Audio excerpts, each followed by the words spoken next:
नमस्कार।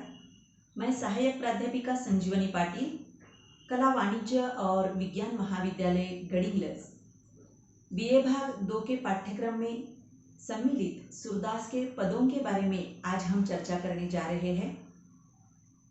सूरदास के पद, जैसे कि हम सब लोग जानते हैं, हिंदी संत साहित्य में सूरज के समान दैदीप्यमान संत कवि के रूप में सूरदास जी को पहचाना जाता है।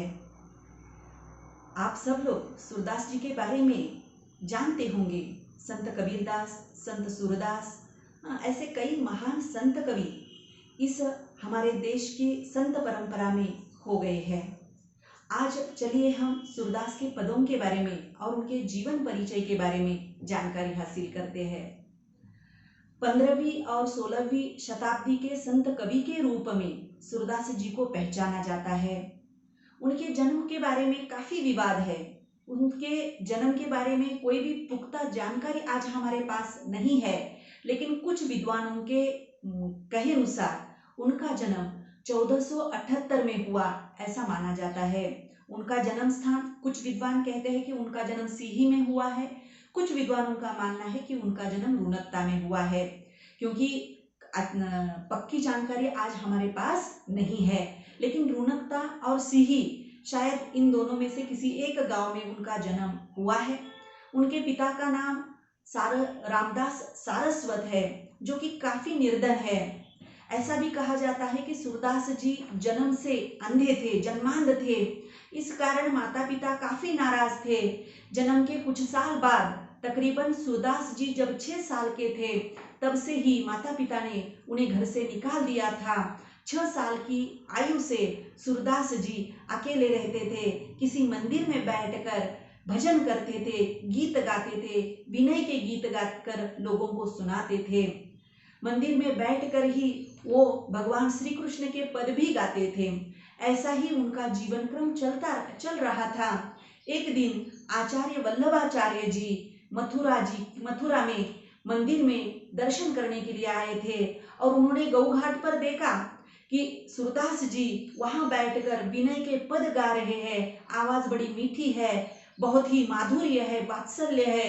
ये देखकर आचार्य वल्लभाचार्य जी बड़े प्रसन्न हुए और उन्होंने सूरदास को अपने साथ लेकर चले गए और बाद में उन्हें सूरदास जी को शिक्षा और दीक्षा दी। उन्हें अपना शिष्य स्वीकृत कर लिया। वल्लभाचार्य जी के मार्गदर्शन के अनुसार सूरदास जी ने श्री कृष्ण भक्ति के पद लिखना या कहना आरंभ कर दिया। जैसे कि हम सब लोग जानते हैं कि सूरदास जी के पदों को पढ़ने के पश्चात ऐसा लगता है कि अब इसके अलावा और कृष्ण भक्ति में कुछ रहा ही नहीं है। कुछ लोगों का ये भी मानना है, क्योंकि कृष्ण के बचपन की लीलाओं का इतनी सूक्ष्मता से सूरदास जी ने वर्णन किया है, तो ये भी संदेह तैयार हो जाता है, क्या सच में सूरदास जी जन्मांध थे? अगर जन्मांध थे तो इतनी सूक्ष्मता से उन्होंने कृष्ण की लीलाओं का वर्णन कैसे किया है? बाकी जो कृष्ण की लीलाओं का वर्णन अन्य संत कवियों में हमें दिखाई देता है, प्रतीत होता है कि वो सब का सब सूरदास जी का झूठा है। मतलब कहने का मतलब ये है कि सूरदास जी ने काफी सूक्ष्मता के साथ, मनोवैज्ञानिकता के साथ कृष्ण का वर्णन किया है, जो किसी नेत्र वाले कवि के लिए भी संभव नहीं है। ऐसे महान साहित्यकार विद्वान सूरदास जी का जीवन परिचय आप सब लोगों के सामने मैंने रख दिया है। आइए देखते हैं कि उन्होंने कृष्ण भक्ति में कौन से पद लिखे हैं, कौन सी रचनाएं लिखी है। सूरदास जी की काफी रचनाएं प्रसिद्ध है, काफी भजन उनके प्रसिद्ध है। सूर सागर, सूर सारावली, साहित्य लहरी, नल दमयंती, ब्याहलो, ऐसी कई प्रसिद्ध रचनाएं सूरदास जी की है। उनके कई भजन भी प्रसिद्ध है। मैया मोरी मैं नहीं माखन खायो, या मैया मोरी मुझे माखन भावे, ऐसे कई भजन उनके आज भी हम गाते हैं, सुनते हैं। आपके पाठ्यक्रम में जो उनका पद रखा गया है वो यही है, मैयारी मोही माखन भावे। ये जो हमारे नन्हे मुन्ने नटखट से बाल कृष्ण है, ये अपनी माता यशोदा से कह रहे हैं कि मैया मुझे माखन पसंद है, मैयारी मोही माखन भावे, मुझे मक्खन बड़ा पसंद है। वही मुझे पसंद है, वही मुझे खाने में अच्छा लगता है। जो मेवा पकवान कहती तू, मोही नहीं रुचि आवे। जो तू पकवान या मिठाई के बारे में बात करती है उसमें मुझे बिल्कुल रुचि नहीं है, मुझे केवल और केवल मक्खन ही पसंद है। ब्रज युवती एक पीछे ढाड़ी सुनत श्याम की बात। अब माता यशोदा के साथ कृष्ण जब ये बात कह रहा है, मक्खन की रुचि के बारे में कह रहा है, उस समय एक ब्रज की युवती गोपिका छुपकर ये बात सुन रही है कि देखो कान्हा अपनी माँ से क्या कह रहा है। और ये बात सुनते ही मन मन कहती कबहू अपने घर देखो माखन खात। वो सोच रही है कि चलो मेरे घर में भी एक दिन कान्हा आएगा और चोरी छुपे माखन खाएगा, और वो दृश्य मैं देखूंगी जो काफी सुंदर होगा, मनोहारी होगा कि कृष्ण मेरे घर में आएगा और मक्खन खाएगा।